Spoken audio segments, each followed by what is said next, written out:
Hi Jessica, hope you're doing well.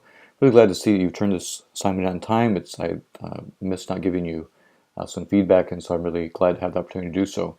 You've done a really nice job with this assignment for sure. I think one of the things that I really like is how much you've experimented with both the objects that are, the source of light, as well as the things they're transmitting through. So the glass and the flame, the things around the flame, and also, but in addition, your angle of view. So you've moved around. You've really made some very nice abstract images from the light source and the lamp, the glass that you used around the lamp. And then the image of the flame, I think, was a whole new kind of subject matter. I think you really understood the assignment that the subject was the light itself, and so you chose, three different light sources to work with. So I think that really came out well. I'm pretty excited about your assignments. Definitely one of your best I've seen so far. So as I look through the contact sheet, I see creating some interesting patterns like this, where you've, set your composition using the rule of thirds off center, and where you've used exposure to create that sense of light, emanating from the object. So I think that worked out pretty well for you. And I see that what you've done is taken some of these and then abstracted them further with your post-production. In some cases, I mean, I think the post-production, we'll talk about it in a minute, but I think the post-production change the emotional quality, but these originals are still pretty interesting. For example, this has a very pastel, very light colored emotional quality to it. And of course, we're trying to shoot for representing power, and I think all these, one of the things that you've really locked into is how power is symbolized or represented with radiating lines, radiating energy force. And I think that's one of the things that has really come out. And then you used your focus also to create abstraction and also look at the light through out of focus, which I think is an innovation I don't see too often with this assignment. I think that's nice that you tried that. These basically, you notice that when you defocused your lens, that then the light sources become these small circles that light refracting around inside the lens.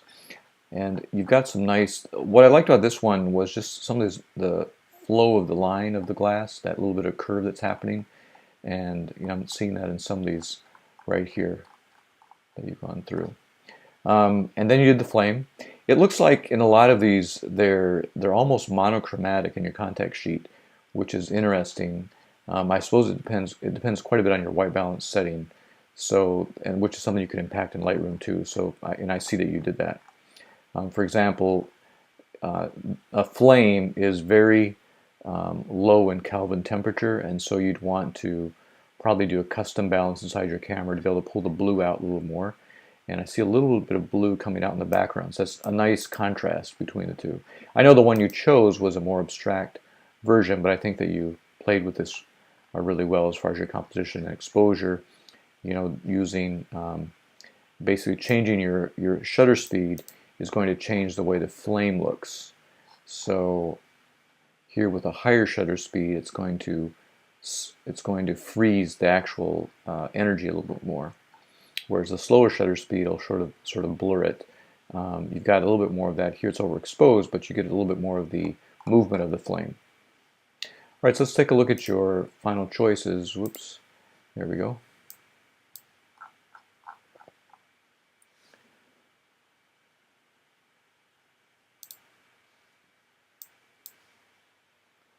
All right, let's just get that inside our video window here. All right, here we go.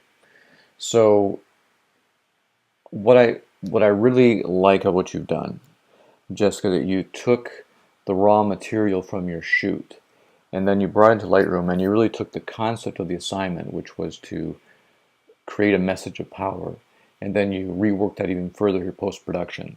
So turning this to the side, creating this diagonal line is part of that. There's a real sense of radiating energy. This could be those images of the solar storms. This is kind of what that reminds me of. So of course, solar storm is extremely powerful. That's what you have represented here.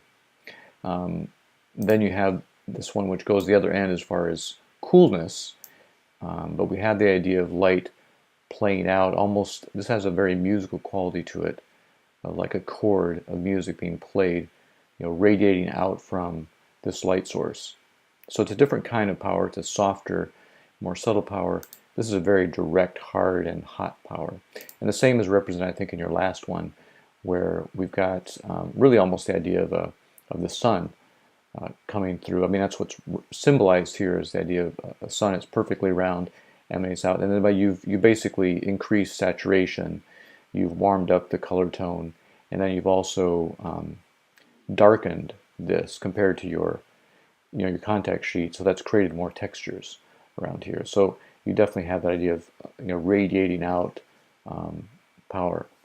So Jessica, I think you've done a really nice job with this assignment. I think you definitely followed the instructions and you've acted very creatively, and I think probably created several images that will make it into your final portfolio if this is an area of interest for you.